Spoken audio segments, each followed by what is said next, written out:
Hi, welcome back to Crafting a Country Life. I've got a project share that I've worked on this past week that I intend on including in Jill Norwood's Saturday Morning Makes. And, if you have projects that you'd like to upload and share, this is the hashtag that Jill uses, and a lot of us post things on a weekly basis, projects that we've made. They can be paper crafting, cooking, quilting, sewing, whatever your hobby happens to be. And then we upload and once a week, and then we can see each other's projects and share all the inspiration and fun. And it's such a fun community to be a part of. So I encourage you, if you're so inclined, to join in.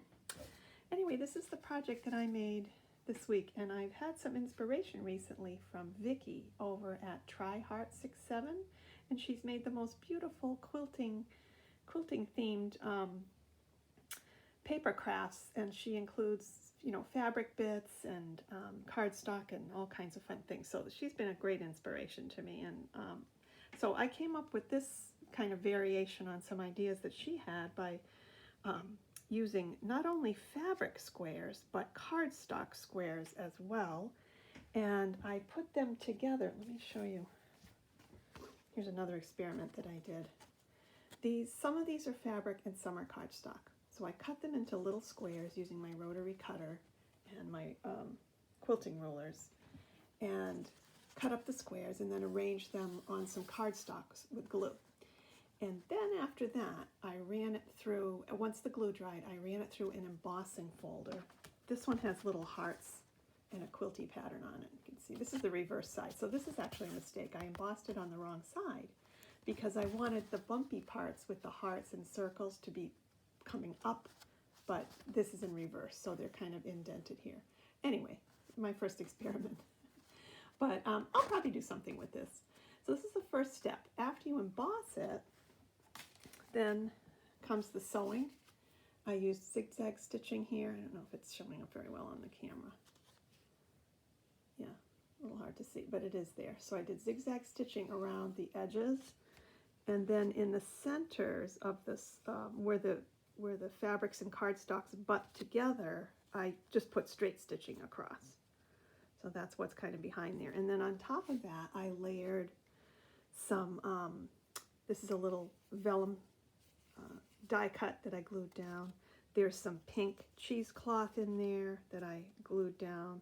There's bits of torn paper. There's a little bit of crocheted lace. This is from an old hanky that was torn up. So I cut a little bit of the hanky off, added some heirloom lace at the top, some hand stitching, glued some buttons on. There's a little swan die cut, and then some of those little paper flowers that you can get from Hobby Lobby, which, my gosh, those have gone up too, but if you can get them on sale, half price usually can do all right.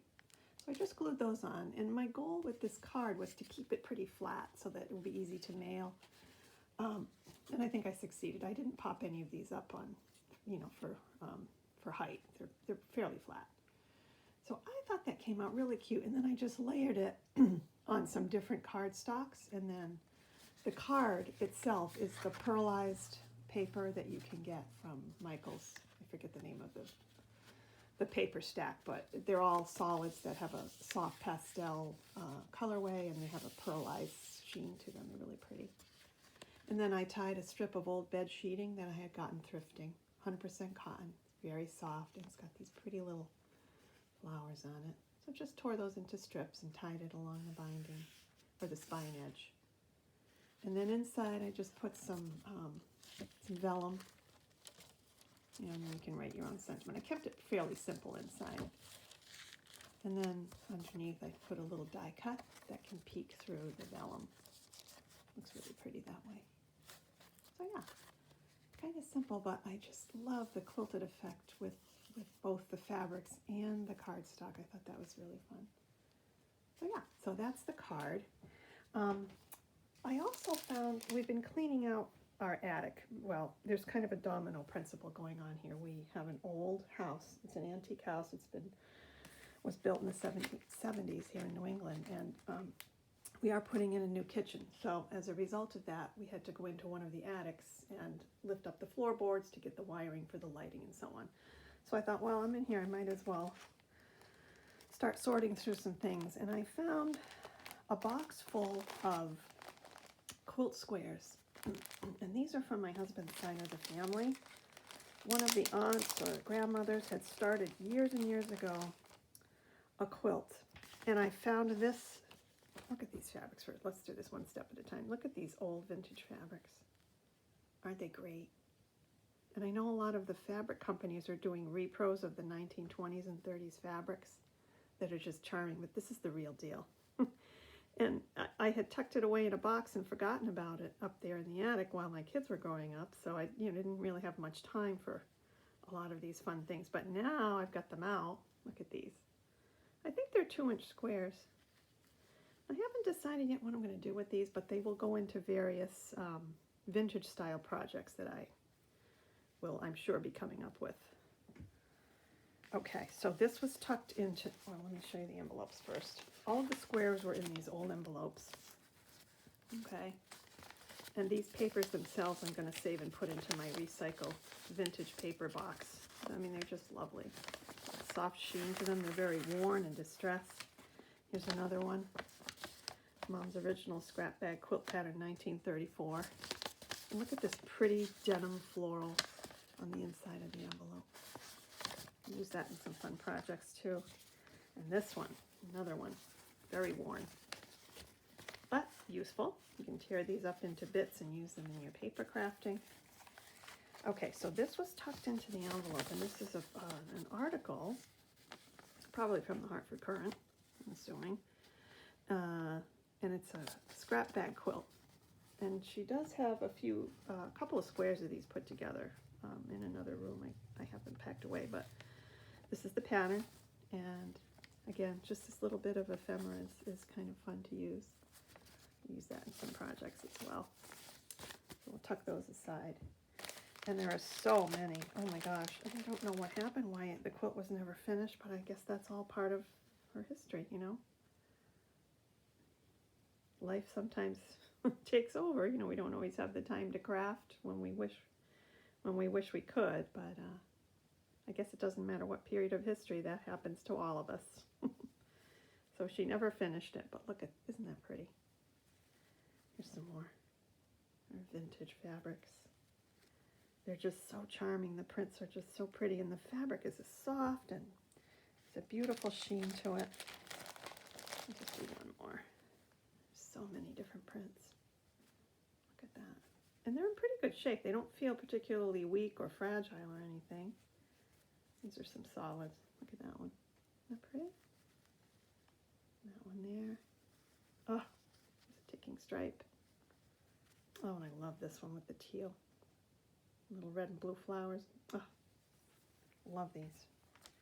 So, anyway, I thought you might enjoy seeing that. What I did was, I put, get these back in the bag. I put a selection of old fabrics that I've accrued from thrifting recently, and over the years I've kept a tub of old fabrics that I've gotten from various and assorted places. And what I did recently was, when I was out in the attic, I just pulled a few of them out of my storage tub and tucked them into this little tote box. It's got a little carry handle in the middle. And I thought this would be a good way to use them while I'm paper crafting. Just tore off and cut out little bits of different fabrics that I knew I would use. Here's a strip of old bed sheeting from a thrift buy. So I tucked that in. Some bits of lace from my mother was a doll maker, and oh, she did a lot of different crafts. But anyway, she had some bits of lace that I inherited when she passed away last year. So I've got all of her pretty laces tucked away in a box, and some of them are very vintage looking. This one doesn't look quite as old, but I thought it would be fun to use in paper crafting. And then some patterns for Christmas ornaments that I, made this past winter. I'll save those and use them for other Christmas projects. And then again, some bits of that those quilt squares that I showed you. These are just some off-cast pieces that were tucked into one of the envelopes they're not the correct size. So I think that she probably just kept these in there for whatever reason. So I'm including those in this little pile of scraps to use. Look at that one. How pretty. Oh, I love these. So I can use those. Here are a few that she had started piecing together. Kind of see what they look like. So those are tucked in. I've got some bits of muslin that I purchased and washed. These are great for all kinds of projects. They also make a great lining inside of things if you want just a little bit of extra stiffness in something. You don't always have to use interfacing. You can use other materials. Some organic cotton batting. And here's some Osnaburg, which I'd like to get more of. I can't find it at my local craft shops anymore. They don't carry it. Maybe online I can look. It's a little bit heavier. It's nice for sturdier projects. And some more of that the ribbon that I used on the card, made from old sheeting, torn up into strips. Some of that in there. This is some very inexpensive scrim type fabric. I tea dyed this, so this will be great for some backgrounds and things. Yeah, so there's a little assortment. Oh, here are some, I used some prepared for dyeing cotton, tore it into strips, and then I did some rubber stamping along these using archival inks. So these won't wash out, they're permanent. And I just stamped along them. And they're so pretty. These make beautiful ribbon ties on gifts and keep journals closed, that sort of thing. Here's one with a little flower wreath. This one's in a pale, pale blue. Yeah, so these are fun. Fun to use. Here's some white batiste. I want to call it a batiste. It's more like a lawn. It's very, very lightweight. It's an old piece of cloth. Very, very sheer. You can kind of see through it a little bit. Soft and pretty. So that'll be fun to use. And yeah, a few other little odds and ends. This is an old linen napkin.